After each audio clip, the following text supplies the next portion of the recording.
بسم اللہ الرحمن الرحیم۔ شروع اللہ کے نام سے جو نہایت مہربان اور رحم فرمانے والا ہے۔ السلام علیکم۔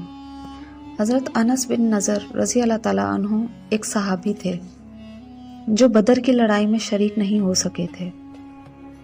ان کو اس چیز کا صدمہ تھا، اس پر اپنے نفس کو ملامت کرتے تھے کہ اسلام کی پہلی عظیم الشان لڑائی اور تو اس میں شریک نہ ہو سکا۔ اس کی تمنا تھی کہ کوئی دوسری لڑائی ہو تو حوصلے پورے کروں۔ اتفاق سے احد کی لڑائی پیش آ گئی، جس میں یہ بہت بہادری اور دلیری سے شریک ہوئے۔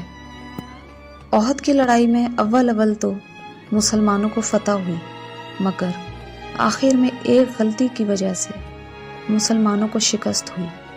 وہ غلطی یہ تھی کہ حضور اکرم صلی اللہ علیہ وسلم نے کچھ آدمیوں کو ایک خاص جگہ مقرر فرمایا تھا کہ تم لوگ جب تک میں نہ کہوں اس جگہ سے نہ ہٹنا، کہ وہاں سے دشمن کے حملہ کرنے کا اندیشہ تھا۔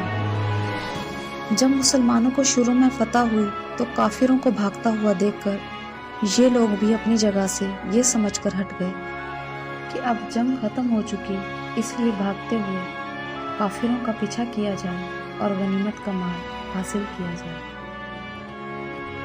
اس جماعت کے سردار نے منع بھی کیا تھا کہ حضور اکرم صلی اللہ علیہ وسلم کی ممانعت تھی کہ تم یہاں سے نہ ہٹو، مگر ان لوگوں نے یہ سمجھ کر کہ حضور اکرم صلی اللہ علیہ وسلم کا ارشاد صرف لڑائی کے وقت کے واسطے تھا، وہاں سے ہٹ کر میدان میں پہنچ گئے۔ بھاگتے ہوئے کافروں نے اس جگہ کو خالی دیکھ کر اس طرف سے آ کر حملہ کر دیا۔ مسلمان بے فکر تھے، اس اچانک بے خبری کے حملے سے مغلوب ہو گئے اور دونوں طرف سے کافروں کے بیچ میں آ گئے، جس کی وجہ سے ادھر ادھر پریشان بھاگ رہے تھے۔ حضرت انس رضی اللہ تعالیٰ عنہ نے دیکھا کہ سامنے سے ایک دوسرے صحابی حضرت سعد بن معاذ رضی اللہ تعالیٰ عنہ آ رہے ہیں۔ ان سے کہا کہ اے سعد، کہاں جا رہے ہو؟ خدا کی قسم، جنت کی خوشبو احد کے پہاڑ سے آ رہی ہے۔ یہ کہہ کر تلوار تو ہاتھ میں تھی ہی کافروں کے ہجوم میں گھس گئے اور اتنے شہید نہیں ہو گئے، واپس نہیں ہوئے۔ شہادت کے بعد ان کے بدن کو دیکھا گیا تو چھلنی ہو گیا تھا۔ 80 سے زیادہ زخم تیر اور تلوار کے بدن پر تھے۔